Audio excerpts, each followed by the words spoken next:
Welcome in the latest episode of that SEC podcast. I'm your host, Michael Bratton. I go by SEC Mike on Twitter, and I'm joined as always by my cousin Shane, who goes by Big Orange Vols on Twitter.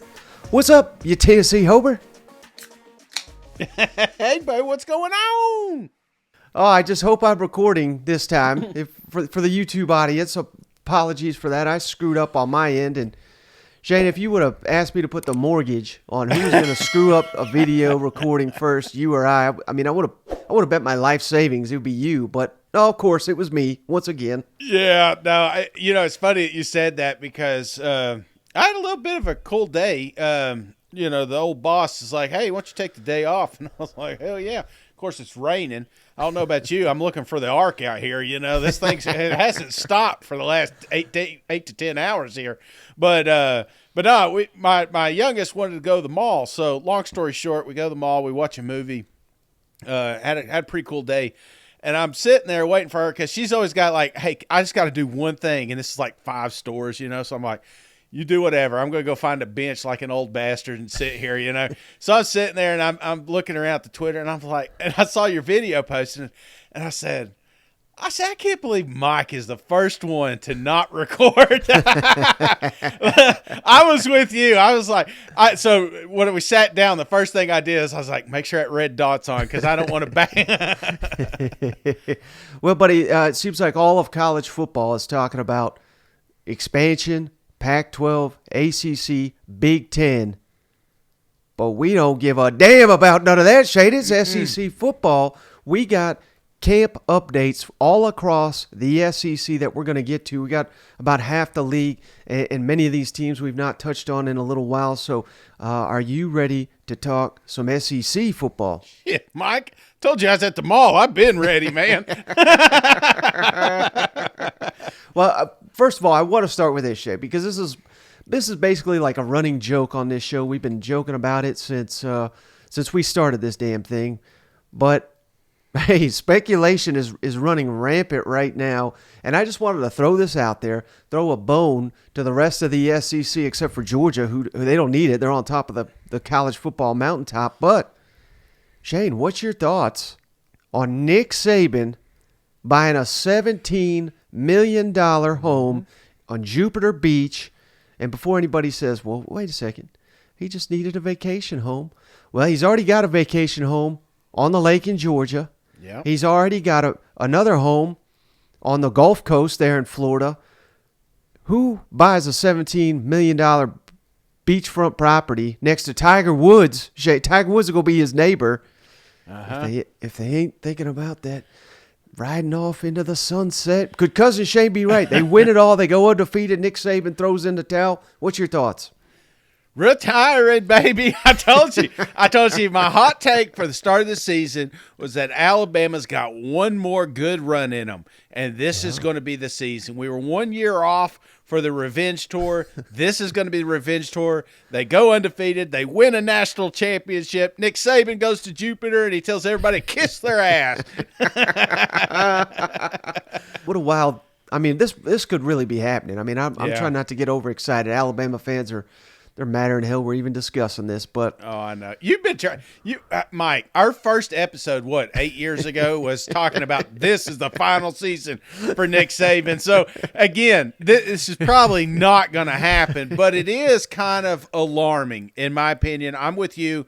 Why buy this house down there when you've got one that you always go to in the summertime? So. It is intriguing, and we're not going to get a real answer until the end of the season, I don't think. And maybe my favorite one we've ever done, Shane, for longtime listeners, they'll be familiar with this, but you remember we changed on the back end. We changed podcast providers, so we did a special breaking episode. It was really just a test to make sure it was still working, and I got you. Maybe if I can find this, I'll play it, but I got you. I said, Shane, reaction to the news. You had no idea what I was talking about. And I said, Nick Saban just announced his retirement. Welcome into a special edition of That SEC Podcast. I'm your host, Michael Bratton. I go by SEC Mike on Twitter.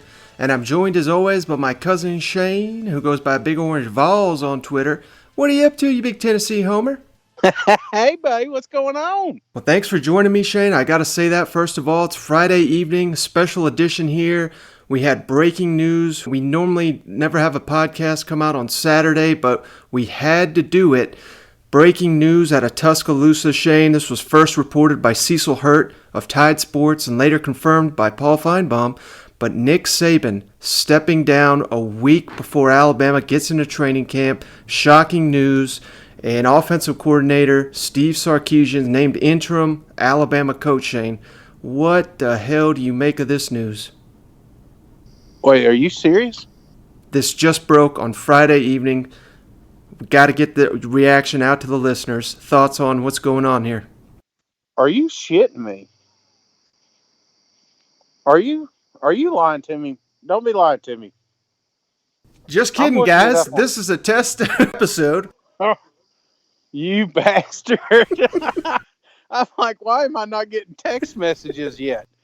Oh, Mike, you don't be playing with me like that. My wife's already pissed at me for doing a Friday night pod. And then here you got my hopes up. This is a horrible podcast. So this was about 4 years ago. You started freaking out because you thought it was real too. Do you remember that? I do. I've been waiting for it. Now it's just, it never happens. Rusty Manziel said something to me at Media Days that sticks out to me. When I saw this, the first thing I thought of, he was told, if you want your grandkids to come see you, and I can't remember which coach he said this was. That part doesn't remember, but I always remember Rusty saying this. If you want your grandkids to come see you, you buy a house on the lake, you buy a house at the beach, you buy a house with a pool. You better have some water or they're not coming to visit. So when he bought this beach house, that's the first thing that came to my mind was like, he wants them grandkids to come see him. Well, Shane, I can talk about Nick Saban retiring for the entire episode, but we got to move on. And that's here. The rest of the show. See you guys tomorrow. Let's kick it down to our favorite coach in the SEC, Shane. Sam Pittman, opening fall camp here in Fayetteville, and maybe so far the best quote from an SEC coach in fall camp. He was asked about Rocket Sanders, up to 242 pounds of nothing but muscle, according to Sam Pittman. Let's kick it over to him. Rocket's listed at 242, I think. Yeah. You like that weight on him? Can't do nothing about it. You'd have to cut skin. I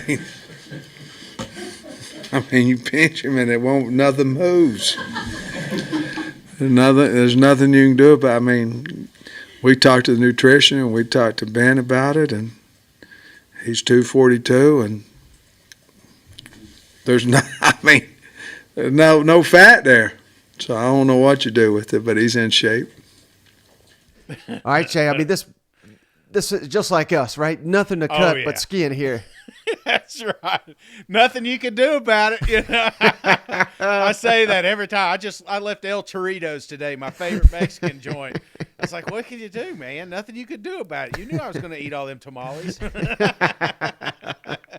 But it goes to show, Shane, the attention to detail there in Arkansas. Rocket Sanders, a big, I don't want to push him to the NFL or anything like that, but we all know what caliber of athlete he is. And if he has a huge year and is projected as a top pick, he's probably likely to go. And that's a win-win for Arkansas, too, if they get him to the NFL, if they have a huge year. So, I mean, KJ, Rocket, we talked about it all off season, but big dudes, man. Big dudes. Big physical dudes. Who's the third one they had with him? Looked like a hitman. What was his name? Landon Jackson, defensive lineman. He's up about 30 pounds of muscle too. Damn, I tell you, he was probably the most intimidating looking dude I saw walking around there, brother. I thought, I was like, I'm glad we're not in an elevator together. Yeah. Well, that is a common theme, Shane, because we got one other comment here from Sam Pittman, but hey, he admits it. Last year, line of scrimmage at times was an issue. Goal line, that physicality on the O-line and the D-line, you assume that's never going to be an issue with a Sam Pittman coach team. And I think that is in part why they went to Dan Enos, they went to Travis Williams to kind of get some of that back. Let's kick it over to Sam Pittman. Oh, they also changed the strength coach, of course, which is vital to all this stuff. But let's kick it over to Sam Pittman one more time, who admits, hey, we lost our edge a little bit. We lost our identity. and they think they got that back in Fayetteville this year. Coach, we've already had a couple of questions about the gains and weight the program's made this offseason. Did that take on any added emphasis, just going with with the new offense this year, not so high tempo and spread, but maybe getting back to some more physical offense? Yeah, I think, obviously we led the nation in rushing and Power 5 a couple years back and things. So we've always tried to be physical and things of that nature. I think there's more emphasis on details. Certainly will be quite a bit different. We were a lot of 11, last just boom, boom, boom, boom, boom, because we were playing fast. We wanted to stay in that. A little bit of very slight amount of 20 personnel last year. I think you'll see the tight ends used a lot more this year than what before. But when you're a check offense, and we will do that at times, you're checking because you're saying this is the best look and we're better than you. I mean, guys that are in check offense, just like we were at Georgia my entire time there. Sometimes we were, sometimes we weren't, but we believe that we were. And there's a lot of emphasis put on, the mind strong, and hopefully that makes it some more physical. But going into the off season with the weight room, that was obviously we knew Dan was different than what KB was, but we need to be more physical. And in all honesty, the most disappointing thing of last year was not between the 20s. It was inside both 20s on offense and situation football. And as good as we weren't very good on either one of those cases. All right, Shane, I mean, if I'm an Arkansas fan, this is exactly what I want to hear because, let's call it like it is. Even though you do got KJ and Rocket and some other outstanding players across the SEC, I mean, they got other great players too. So how are they different? You got to be tougher. You got to be more physical. You have to be developed on the line of scrimmage. And just based on what Sam Pittman's saying here, it kind of sounds like that's the team that they got now. Yeah, that's what they lacked last year. It felt like, that was kind of the theme, something Sam kind of hinted at us when he was over there. Get big, get physical, because this is a physical team. You just said Rocket's 242 pounds. That's a physical back. That's a guy you don't want to tackle. You look at KJ Jefferson, one of the biggest quarterbacks in the country. Another one you don't want to tackle, but that's the theme that they need to have. And this is kind of what we thought Sam was going to bring when he came up there. Me and you said, hey, we don't know what this team's going to look like 3 or 4 years, but I can tell you one thing, they're going to pop some heads. And it felt like they got away from it a little bit last year. And I think this year they're singing a different tune. Yep. Well, Shane, one thing that we've been hitting at all off season, and if you listen to Josh Heupel, I think we're hitting the nail on the head here. Let's kick it on down to Rocky Top, where they're all in training camp as well. Couple practices in there at Tennessee. And yes, some star power's gone. Hendon Hooker should have been a Heisman finalist. Yeah. Jalen Hyatt, Biletnikoff winner. Darnell Wright, top 10 pick. Byron Young, outstanding defensive end, off to the NFL. Cedric Tillman. A lot of players off that team. But while the casual fans are sitting here saying, well, they lost their star power, there's no way they can duplicate what they did last year. This is a deeper team. This is a more talented team. Mm-hmm. And again, you got to consider what they've accomplished under Josh Heupel with players exiting via the transfer portal, not having that depth, not having a ton of elite talent on really either side of the ball, but particularly on the defensive side of the ball, where they're starting to really ramp up things on that side of the ball.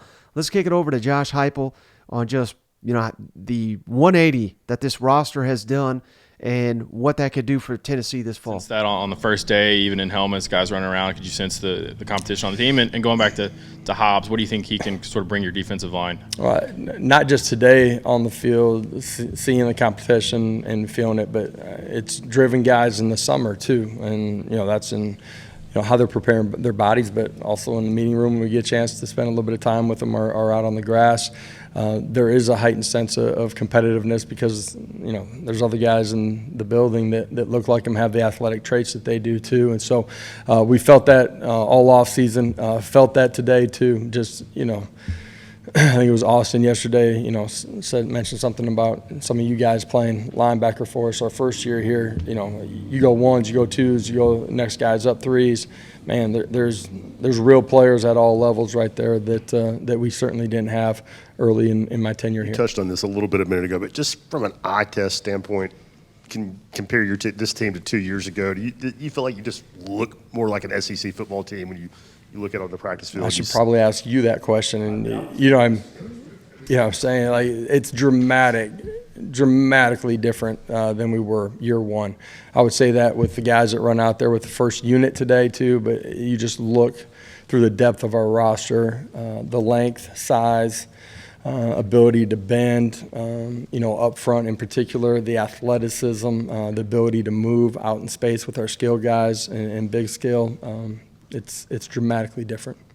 All right, Shane. So, I think this is the thing I'm most excited about if I'm a Tennessee fan is just, again, my God, we just won 11 games, and we didn't have Georgia's roster. We didn't have Alabama or LSU's roster, yet we beat 2 of those teams. You know what I mean? So I'm not saying they're going to sit here and kick everybody's ass, but with a deeper, more talented roster, if we can get some more star players to emerge, and again, Hendon Hooker, Darnell Wright, and Jalen Hyatt, not trying to take away anything from those guys, but none of them were star players until they played for this coach in this system. And we've seen guys like Joe Milton and Squirrel White and Brew McCoy and on and on and on step up when asked. Now, not to the level of those star players, but now it's going to be their time to shine. Yeah. And, I'm just excited thinking about it, Shane, how much talent they have to work with on Rocky Top right now. Well, I think rightfully so, Mike, because, you look at some of these players that are in the NFL now. How many times in years past? Tennessee's had NFL talent, but when they leave, they usually leave a void.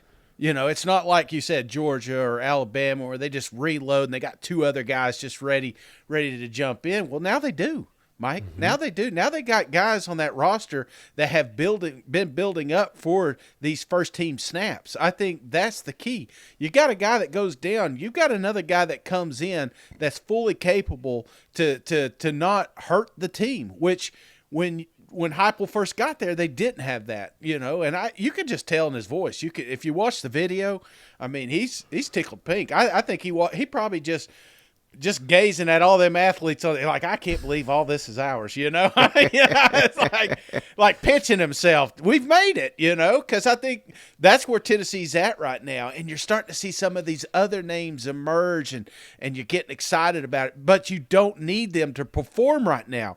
That's the beauty of having that depth. We've got some dudes that just came in, but we don't need them. But who knows, week 7, week 8, by the time they are ready, we can implement and get them in there. Right. And again, Shane, I'm not firmly on the Joe Milton bandwagon. I see the potential. Mm-hmm. I understand why Vols are fired up about him, and I'm not saying he can't be a great player, but I'm still in a wait-and-see mode. But obviously, it's foolish to sit here and say he's better or as good as Hendon Hooker until we actually see him perform on the field. But guess what, Shane? With a deeper and more talented running backs, with I would argue a deeper receiving core. Yeah. And some elite freshmen like Cam Seldon and Ethan Davis at tight end, and the transfer Castles, another tight end, Jacob Warren back. He doesn't got to be Hendon Hooker because he's got so much weapons and talent around him. And that's one other thing I wanted to shout out too, Shane. Ethan Davis, the tight end, true freshman, one of the top tight ends in the country, got hurt in spring, and it sounded pretty bad, but he's already back 100% full go practicing with the team. So that's just add another weapon to the arsenal that they'll have to work with. Would you see what they said about the Emmanuel? I can't say his last name. How you say that? Okoye or? Oh yeah, What? Go ahead and say it. I'll rip it to shreds. But go ahead. No, I'm going to say it because it got me excited, Mike. Of course, I'm reading all this. You know how you do. Guys, we all do this. Right. You remember how we were putting out the South Carolina one, and then 3 other names come out of nowhere, and they're like, don't forget these guys, Then the LSU comparison. Well, yeah, I'm going to do this one. This one came from tight end coach Alec Albing. I can't say his name. He's got a chance. Talking about this, Emmanuel. He's got a chance to be the most athletic guy to ever play the position. I truly believe that he is as physically gifted as anybody I've ever seen around. Now, to be fair, he's never seen me around, but well, here's why I hate that, Shane. And again, I get it. People getting fired up. People get mad that I'm even downplaying players or anything like that. But if you know the backstory here, this guy, I believe they found him in some kind of like NFL tryouts in Africa or something. He's literally never, until this week, he's never practiced on an actual football field. Yeah. And yet we're sitting here saying the most athletic type. I mean, I feel like they're setting him up for failure because this guy I don't think is going to see the field year one because the game is completely foreign to him. Now, am I saying he's not going to be a great player? I mean, maybe he is, and maybe this coach is exactly right. But let's wait till he gets his first scrimmage under his belt before we're anointing him the most athletic tight end in the history of football. I mean, come on. It's like when they got that defensive end from Canada. What was his name? Kongbo. Kongbo, yeah. I mean, by the time he got here, we thought he was going to be 8 foot tall. So now I get it. We get pumped up. But again, going back to what you said, you started out with Heupel. Guys like this don't need to perform year one, but in year one, when Heupel was here, there was a real shot that you saw this kid on the field, and like you said, he may fell, flat on his face. Now he's got time to learn that game, and who knows, maybe be the next best tight end to come through UT. Yep. We're going to be playing that clip when he's in Canton, Shane. Trust me. I was there. Yeah. What was the other one? Big guy. What was his name? Daniel McCullers. You remember him on the mountain? Oh, yeah. They come around ever so often. These rare players. All right, let's kick it on down, Shane, to Athens. 2-time national champions, Georgia Bulldogs. Open camp as well, Shane. They're fired up down there. But one thing that, many people have poked fun at bringing back Mike Bobo, but something that I had not really realized, but probably should have, and I thought this was great by Kirby Smart to point at it, and that's why I really wanted to play this clip. But he was asked about Todd Monken leaving, what's that do to the offense, and I love the fact that Kirby says, well, hey, yes, a coordinator left, but every single other coach on the offensive side of the ball is back. And considering Mike Bobo was already on staff, I mean, should be a seamless transition, and it may not affect the offense quite as much as the Bulldog haters are hoping. Let's kick it over to Kirby one time.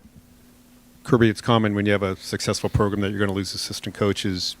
Obviously, you lost a really good offensive coordinator this past offseason. What did Todd bring to the program, and how difficult will it be to replace him in your view?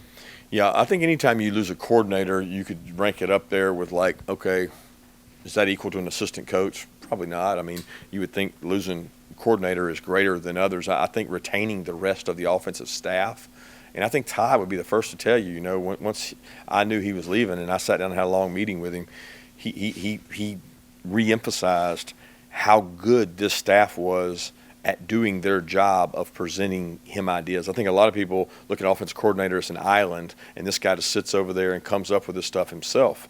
Well, they have 15, 20 meetings a week on Sunday night, Monday, Tuesday, Wednesday, Thursday, where each coach gives a presentation of ideas or things they can do offensively, and he gets to sit back and be the decision maker on what's in and what's not. And those ideas really helped him, and he was quick to say, Coach, you're going to be fine no matter who you put in that position, because you're going to oversee it, make sure they do it right as the leader, and then they're going to do a good job because they have pride in their performance as assistant coaches on offense, and then whoever you put in that position is going to have good players and be able to be successful. So we were very fortunate to have Todd the time he was here, the growth he allowed us to make, the confidence he exuded with the players, and he had a package of offense that he felt confident in that fit the players that he was given. He made the personnel fit his scheme, and I don't see that I don't see that changing. You know, obviously the quarterback is a major, major part of that, and we had really good quarterback play last year. So a lot of times your offense is predicated off your quarterback play. So how well will our quarterback play, and that's the question.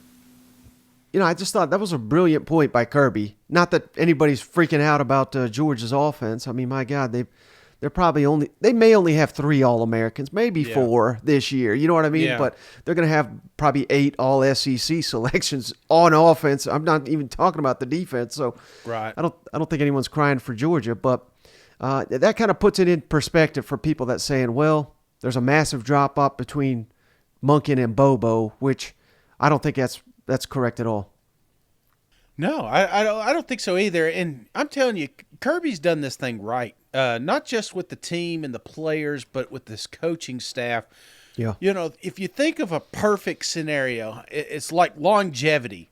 How can we stay relevant forever? Well, you do that by having great coaches mentor younger coaches that can step in. Now, I'm not saying Mike Bobo's young, but what I am pointing out is maybe the hires that you should keep an eye on aren't so much the coordinators, but the positional coaches, because those guys I guarantee Kirby, when he looks at this, does this guy have a potential to step in to a defensive coordinator? Does this guy have potential to step into an offensive coordinator? Because when you're successful, these OCs, DCs, they're going to keep getting poached year after year. It's a revolving door. Look at Alabama. Georgia's creating the same thing down there.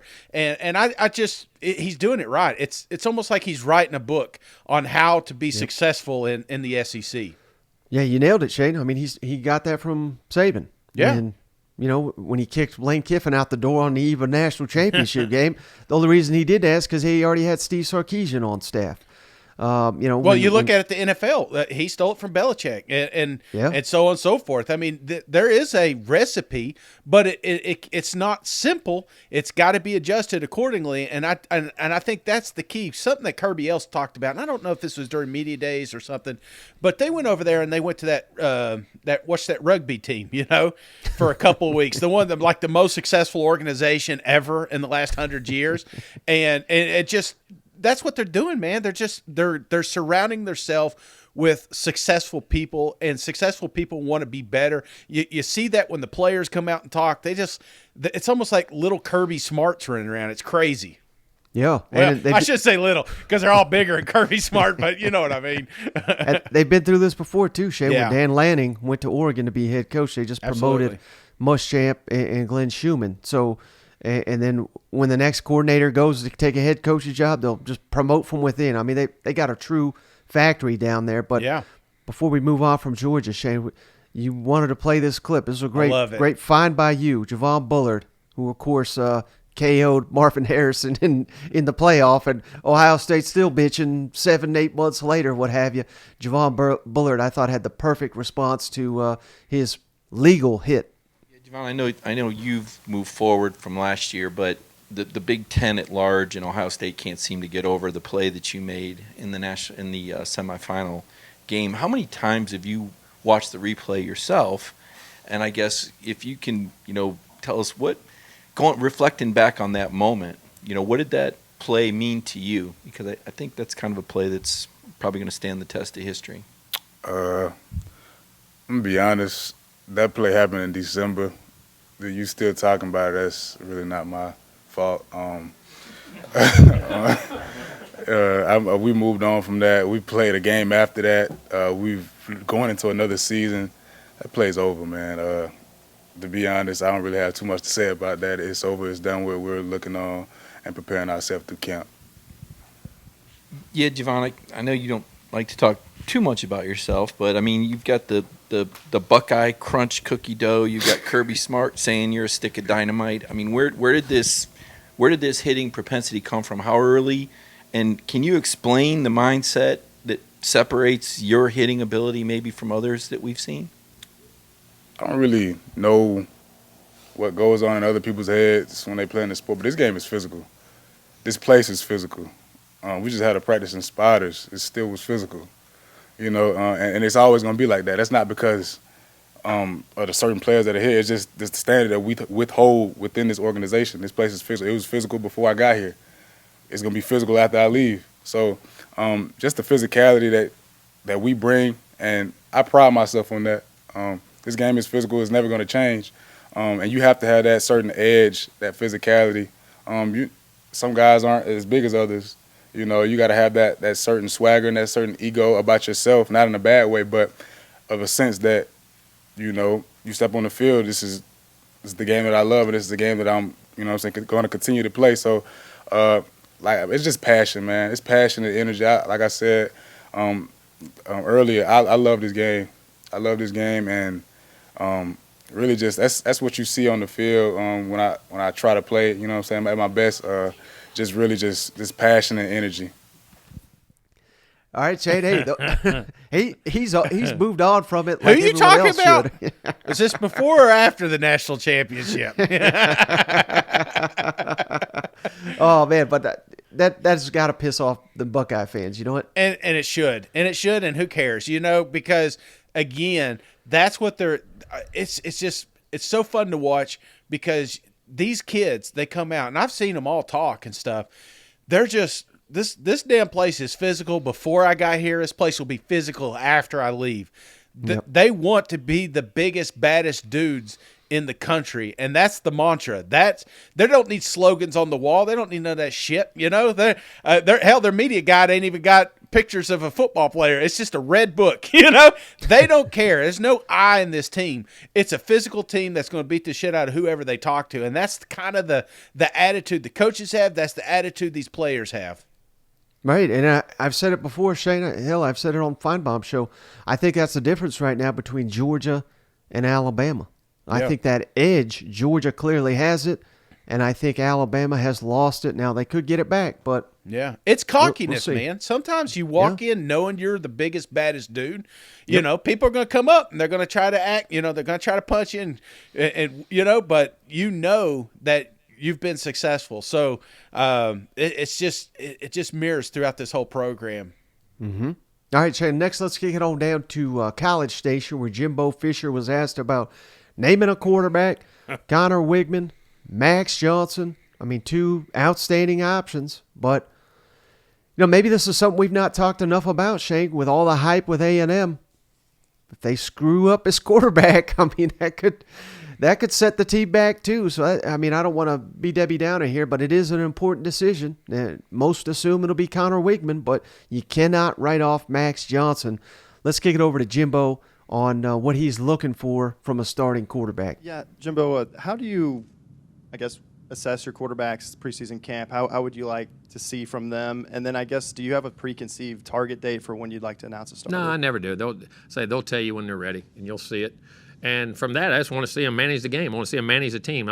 People say I want him to be a game manager. I want him to manage. You got to be a game manager. That's the greatest compliment you can have. Then the plays you make out of that, understanding situation, we call it situational masters. You got to understand it's third down, it's red zone, it's time on the clock, field position, all the different way calls change based off of those situations, and being able to get your team in the right play.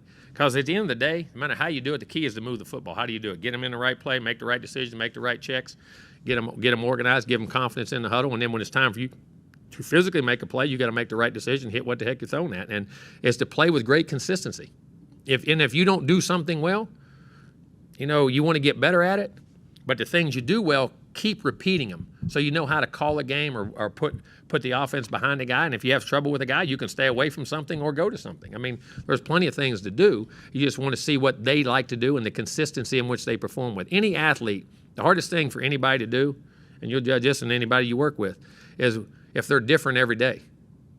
How do you approach your boss every day if he's totally wanting something different, or if he does something different, or if he acts something different? Same way with the play. You know, when players can play with great consistency. Because listen, that's what football is. That's what any sport is. And greatness is measured consistency and performance over a long period of time. That's what it is. Whether it's a game, can you consistently execute for a game? Can you consistently execute for a season? Can you consistently execute for a career? That's what greatness is. We tag greatness on just because of athleticism. That's not it. It's your performance and how you execute at your position. And because you're a great athlete don't mean you're a great football player. That's why a lot of quarterbacks. So can they manage the game, be consistent each and every day, and allow the guys around them to function at a high level because of the situations and the decisions they make?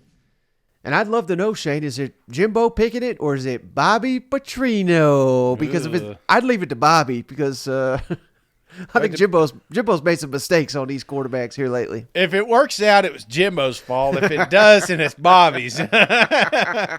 Does this drive you nuts at all? The quarterback controversy, and I get it. Max Johnson looked good in the spring. There was a whole bunch of good stuff coming out, but I don't know. When I think of a quarterback, I think that there's a moment when you got to just give them the reins, or they're going to doubt everything. They're going to be afraid to make this pass because if it's intercepted, Max will come in or something along those lines. Does that bother you at all, or am I reading too much in this? Because we're not in the camp. Who knows? Connor may be getting 80% of the first team, and then it's not really a competition, but technically it is. No, I think that's a fair concern, and we'll get to Jackson Dart and Ole Miss here in a second. But he's, said as much down there in Oxford. That kind of bugged him last year, and with expectations. I mean, it'd be one thing, Shane, if we're talking, I don't know, like SMU or something. You know what I mean? Like, who gives a damn? But at Texas A&M, the pressure's on. Even a 7-win season, which would be an improvement, sadly. No one's going to be happy with that. No. I mean, they want 8, minimum 9, 10. Hell, what they should be chasing is a championship, and I think they are last time I checked, which means they're going to need outstanding quarterback play, not just, middle-of-the-road quarterback play or anything like that. So, certainly, I think this could – that's why I kind of pointed to it, Shane, where maybe we're not talking enough about this quarterback competition and how it could affect things, because what if, Max Johnson wins his teammates over, but Jimbo and Bobby says, well, Connor's got a bigger upside, so let's roll with him. But we have that has doomed many teams before, where the wrong decision is made and it kind of can derail a season. Yeah, well, we've had a few of these down there, and that's what drives me nuts. I would love to just come out and say, hey, Connor's our guy. If he's not, then Max is our guy. Who cares? But pick a guy. But don't have this lingering through fall, and then all of a sudden we're not hitting and flowing week 2, and then we're looking back and say, well, we just threw away all those valuable reps because we wasted it on a quarterback competition that did not exist. So I don't know. I'm not piling on. I'm not being Debbie Downer. That shit drives me nuts. And I don't know if you played the clip. Did you play the clip about when he was talking about Bobby? No, I'll play that next. Okay, you're about to hear it, and it's just this I'll say what Fisher says a lot of great things. If you really listen to him, the guy is a genius, and I know he doesn't maybe he doesn't come across that way sometimes, but the shit that he could just pull right out of his head. The guy is a coach, but he's emotional, and sometimes emotional gets in between making what's right and what's wrong. His thumb is on that program, and he needs to come off of it a little bit. I keep saying that, Mike, and then when I hear little comments like you're about to hear right now, I'm like, damn, he ain't releasing the reins at all. Let me add to that, Shane, because I have heard, with this whole media days and will Bobby call the plays, who's calling the plays, I've heard some A&M fans say, well, why they got to even say that? They should keep everybody in the dark for an advantage in the opener. Shane, they're playing New Mexico at home. New Mexico went 2-10 last year. So, by God, if we're having to keep secrets from New Mexico, we're in bigger trouble than I thought. So I think you're right. You don't want to force it, but when you have a starter, name him immediately. Give him every damn rep against New Mexico, because week 2 you're going on the road to Miami. He's whoever it is. I don't care if it's Connor or Max Johnson. Yeah, they've got to be ready to go, because you lose on the road to Miami, where you're going to be a favorite. There's going to be hell to pay, and it's not getting any easier when you get into SEC play. You know what? You said secrets in New Mexico, and I was like, where's Area 51 at? That's in Nevada. So even New Mexico doesn't have secrets. So, no. Yeah. Well, let's kick it over one final time. Bobby Petrino coaching up these quarterbacks, and I just thought this was a fun little exchange where, hey, Jimbo says, hey, Bobby's pretty good, but it was interesting. He said, well, there's no pressure right now. So, even he's indicating things could change in a hurry with old Bobby. And then another question, just we've heard from a number of players that Bobby Petrino, like his personality, is a little bit different than they expected. He's a much calmer guy than they expected. Is that something you see, and what do you think his personality brings? We'll see when practice goes. I mean, yeah. If you're doing, listen, all coaches are calm when things go well. You're executing. That means it's a good thing. It means we're executing. But no, he is. Like I say, we've had a great relationship. Like I say, we've known each other for a long time. There was never a question or concern on my part about us getting along or functioning or going together at all. And Bobby's a great guy. He's a smart guy. He's a hell of a football coach. And I think he'll do a great job. And I think our players are relating to him very well.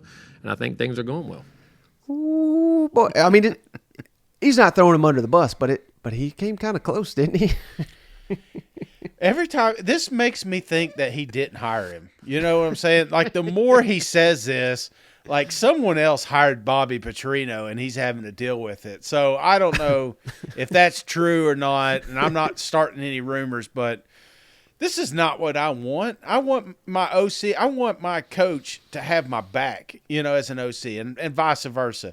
If you come to Bobby, we've not even seen Bobby. Is he even allowed near a camera? I mean, I don't believe so. Yeah, he may be. Has he got a little ankle bracelet? If he gets near a camera, it goes off and his alert goes off. I don't know. I don't know. I'm not saying that's exactly happening, but I just don't like that. And maybe it's because we want these answers, to these questions, and he just doesn't want to give it up. But I don't know. It's kind of frustrating. But Mike, if they could come out and they could whoop ass three games in a row and put this offense back on the map, then nobody's going to care. Nobody's going to care who's calling the plays. Right. All right, Jay. Well, we got another quarterback controversy down there in Oxford, where Lane Kiffin's got a pick between Jackson Dart, Spencer Sanders, Walker Howard. Now they got this new kid, Austin Simmons, who's like 26 years old, and he's a true freshman or something crazy like that.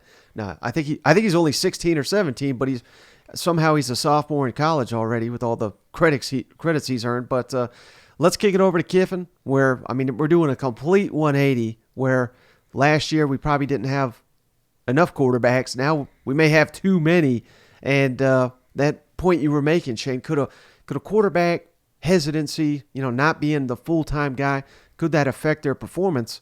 Certainly sounds like it affected Jackson Dart a little bit last season. Kind of back on the quarterbacks, obviously you guys had a battle last year with Luke and Jackson. Are you comfortable with it going into the season this year as it did last year? I would prefer for it not to. I've always said that. I always think it's better to have your guy. But you don't want to risk choosing the wrong one. And so there are times, at least two I can remember, where we've gone into a season not knowing for sure. So we've used some games, our first game, to help gather the information to make the decision, because it is obviously don't have preseason games. So it is hard to judge, and people make the wrong decisions all the time, even with preseason games at the next level. So I just try to be really careful of saying, okay, well, that's the guy, and then you haven't seen him even play in the game, with you, and with the current team. So ideally, no, we would not go into that. But if it doesn't show itself, then I feel like you have to. Jackson had kind of talked about the situation of the starting quarterback job going into the season as, a little bit of a whirlwind. And he said he did a good job, blocking it out, but sometimes got a little foggy if he would second guess himself sometimes at practice. If, the quarterback competition got a little late, is that something you've spoken to him about? And is that anything that, you're concerned about if it impacts him? Yeah. And I've talked to him. Those quarterback competitions, those have to happen and go later than the player wants them to. Certainly the player wants to be the quarterback and doesn't want that to keep dragging on, but that's not my job, is to please one player. I've got to do what's best for the team. And so that's why, it went so long to figure out, to make sure that we're making with the most information we can get in, the best decision. So, and I get it. I got no problem that players get frustrated sometimes with that. But I think we communicate really well with them so that they understand what's going on. And why we're doing the things that we do. All right, Shane. So, I mean, Kiffin in these settings, it's not like he's giving much away. He keeps it pretty coy, but I think this is obviously the most, and I don't even know how much of a battle it really is, but what if Spencer Sanders comes on here and just looks like $1 million and Jackson Dart, again, the fact that he's saying the quarterback competition kind of got to him last year, is that Jackson saying, man, just name me the starter because I don't want to deal with it? I mean, I don't like to hear that from a quarterback either, do you? No, but again, with quarterbacks, we've seen kind of like this before, different scenario. I think of Georgia is one. Nobody, I mean, even me, I was out on Stetson Bennett. I didn't think he had it in him, so let's go out and find somebody else. And and sometimes that's what you need to wake up the beast that's already on your roster. And maybe this is a version for Dart. I don't know. Tennessee, we go out. Milton's our guy, but then all of a sudden, who's this Hooker kid? So sometimes kids practice well, but they don't play well. And I think maybe that's what gave Dart the opportunity sometimes last year to be the starting quarterback. But when the light's on, the pressure's on, sometimes the decisions he made backfired in Kiffin. So maybe he's not ready to close that door yet. Wants to see with these kids. So I think out of all the quarterback competitions, other than maybe Alabama, this is like the deepest one here. I thought Jackson had it, but what I'm hearing, it sounds like this is a competition down there. Right, and the beauty of it, Shane, I made this point many times. All these guys, except for the true freshmen, they've all transferred in. Yeah. So whenever the competition comes to an end, they can't leave. Although, little caveat here, Shane, because there has been some buzz that Spencer Sanders, if he doesn't win the job, could leave again. Mm-hmm. And I think he actually can, believe it or not, because I know so obviously he's used his transfer from Oklahoma State to Ole Miss, but as I understand it, he has not got his degree technically. Yeah.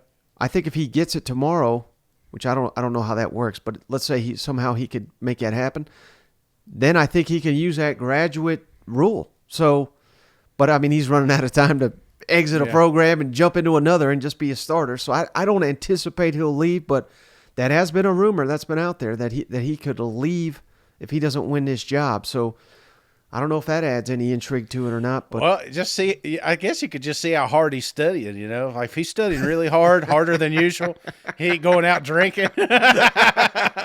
Somebody better text Coach because I think his ass is leaving. All right, last team to hit on. Let's kick it on down to Auburn. First year under Hugh Freeze, of course, so much momentum. They're killing it in recruiting, stealing coaches or recruits from Kirby and Nick. Oh, man, we got these fans fired up, 40-point favorite, something crazy like that in the opener. But little update here, Shane. Uh-oh. I don't know if you saw this, but starting running back Jarquez Hunter still not practicing. He's still – and you're seeing the beat guys, Shane, they're like, he's nowhere to be found. They're checking the online roster. He's still on the roster, so I'm not saying he's off the team or anything, but would be a significant blow to not have him, particularly for conference play, because Jarquez Hunter, for those that don't know, averaged over 6.5 yards per carry, 193 career carries. So, I mean, he's the real deal, Shane. Hugh Freeze in the spring said he's the best running back I've ever coached, and that's a mouthful right there. But just that little update wanted to provide. But based on what Coach Freeze had to say, Shane, it sounds like obviously they got a quarterback competition of their own. Yeah. But the way Peyton Thorne from the Michigan State transfer is burning up his phone, sounds like they may have a favorite down there on the plains. Talk about the uncertainty with Peyton. But you know him. You've talked to him. You spent a lot of time with him in the last few months. Talk to me about your relationship with him and what you've kind of gleaned about him so far. It's impossible for you not to visit with Peyton because he demands it. I mean, it's like I'm on my phone every day. Hey, Coach, you got any free time today? Hey, Coach, you got any free time today? And he's and I love that about him. And so, yes, I feel very comfortable with who he is and his leadership and his desire and his preparation and his football IQ. But you got to make plays, and I haven't seen that yet. And truthfully, I'm excited about the competition between he and and Robbie and Holden. So I think it's going to make them all better. All right, Shane. So, after I heard this, all I wanted to really know was what are they talking about down there? I mean, hopefully it's just a playbook and everything like that, but you never know.